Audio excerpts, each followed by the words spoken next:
دلوقتي انا جالي سؤال من البنوتة زي ما انتوا شايفين كده عن كريم تريشا، هل بيفتح زي الويدنج دريس؟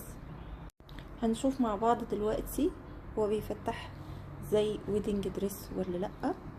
ولكن وانا بحطه هقول لكم ان تريشا ترطيبه اعلى وانعم من ويدنج دريس.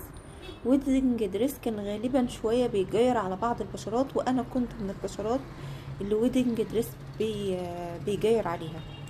بلس ان تريشا مش تفتيح بس، هو تفتيح وترطيب لانه مدعم بالكولاجين، وده مختلف خالص عن التريشا. طبعا انتي شايفه اهو التفتيح.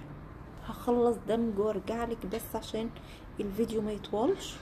هو كده واضح الفرق قبل وبعد، وحتى فرق بين ايدي ووشي. هو بيفتح تقريبا 3 درجات، بيخلي شكل البشرة سموث جدا.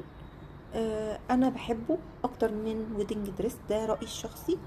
ولكن استني ريفيو عن التن زيرو، ده تون اب برضو كريم تفتيح كوري واقوى في تفتيحه من التريشا.